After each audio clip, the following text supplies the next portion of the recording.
గారు ఒక్క నిమిషం వెయిట్. చిట్టిబాబు గారు, ఓకే, రాజకీయాలు మీకు కాసేపు పక్కన పెడదాం. అల్లు అర్జున్ గారికి అవార్డు ఇచ్చినందుకు కొంతమంది దాన్ని తీవ్రంగా విమర్శిస్తున్నారు. జై భీమ్ అలాంటి వాటికి ఇవ్వాలి కదా, ఆయనకి అవార్డు ఇవ్వడం ఏంటని. అవార్డు అన్నది సినిమాకి ఇస్తారా, సినిమాలో ఆయన నటన కౌశల్యానికి ఇస్తారండి? అవార్డు అనేది పర్ఫార్మెన్స్ కి ఇచ్చారండి. అది అనేవాళ్ళు ఇప్పుడు ఇలా వాగేవాళ్ళు ఇది చెప్పినా ఒకటంటే ఒకటి కాదు, రెండు అనేది ఎడ చేయంటే కాదు పొర అనేవాళ్ళు ఎప్పుడు ఉంటారు. ఆ అవార్డు విమర్శించేవాళ్ళు దాన్ని కూడా వాళ్ళు లెక్క పెట్టుకోకూడదు, ఎప్పుడు అంటారు ఉంటారు. ఒక మంచిని విమర్శించడానికి సిద్ధంగా ఉంటారు, పొగిడే వాళ్ళు ఉంటారు. సో ఉభయత్ర ఉంటారు. దాని అది ఓన్లీ నటనకి ఇచ్చారు. అక్కడ ఆర్టిస్టు నటన పర్ఫార్మెన్స్, ఆ పుష్ప క్యారెక్టర్, ఆ క్యారెక్టరైజేషన్ లో దూరిపోయి పుష్పనే కనపడ్డాడు, ఆర్టిస్ట్ కనపడలేదు. అది దాంట్లో ఉన్న పర్ఫార్మెన్స్.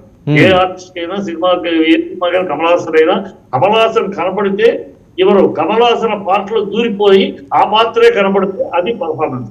ఆ పర్ఫార్మెన్స్ కి ఇచ్చారు, అంతేకాదు సినిమాకి కాదు, కథకు కాదు, డైరెక్షన్ కాదు, ఇంకోటి కాదు. Only performance of the hero.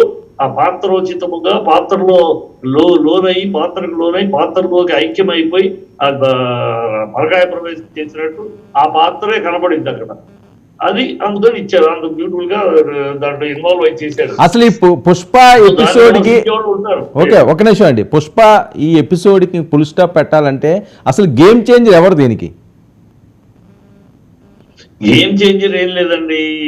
ఈ ప్రభుత్వం, రేవంత్ రెడ్డి ప్రభుత్వం ఒక విషపు ప్రభుత్వంగా ఉంది. ఇప్పుడు ఇవాళ ఇతన్ని నిందితులు చేసి ఏదో ఆనందం పొందాలని చూస్తున్నారు. మరి సమంతాన్ని ఎందుకని ఒక ఆడదై ఉండి సురేఖ అంత అసహ్యంగా మాట్లాడింది, ఆడకూతురు కాదా సమంత హీరోయిన్ అంటే మాత్రాన మీరు ఏమైనా మాట్లాడతా, ఎట్లయినా మాట్లాడదు. సో వీళ్ళు అటాకింగ్ సినిమా ఫీల్డ్, వీళ్ళ పబ్లిసిటీ కోసం, డైవర్షన్ పాలిటిక్స్ కోసం వీళ్ళు చేస్తున్న తప్పిదాలను ప్రజలు అడుగుతున్నారు. ఎక్కడ హైడ్రా కూల్చినందుకు పేదలు తిట్లు అపరాధాలు పెడుతున్నారు, రైతుకి వేడి వేసి తీసుకెళ్లేందుకు తిడుతున్నారు.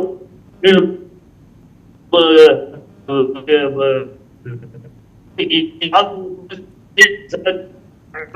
మీ వాయిస్ బ్రేక్ అవుతుందండి.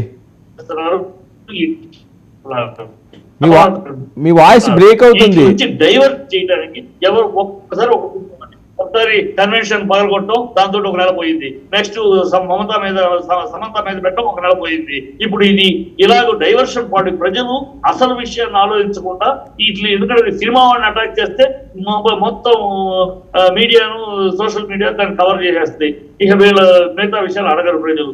ఇలాంటి డైవర్షన్ పార్టీ వీళ్ళ దౌర్భాగ్య పరిపాలన, దుర్మార్గ పరిపాలన, దుర్నీతి పరిపాలన, అసభ్య పరిపాలన, అస్నేహ పరిపాలన, అసమర్థ పరిపాలన. ఈ పరిపాలన ప్రజలు నెలవుతున్నారు, చేస్తున్నారు. దానికి సమాధానం చెప్పలేక ఈ diversion politics. Okay okay Narayanamurthy గారు, ఏంటి అల్లు అర్జున్ ఎపిసోడ్ మీ నంద్యాల దగ్గర నుంచి మొదలైంది? ఇప్పుడు ఆయన సినిమా యాక్టరు, ఆయన రాజకీయాల్లో పెద్దగా ఆయన ఇంట్రెస్ట్ ఉన్నట్టు కూడా మనం ఎప్పుడు చూడలేదు. ఆయనకి రాజకీయ ప్రసంగాలు చేసింది కూడా ఎప్పుడు చూడలేదు. ఏదో ఫ్రెండ్షిప్ లో అక్కడికి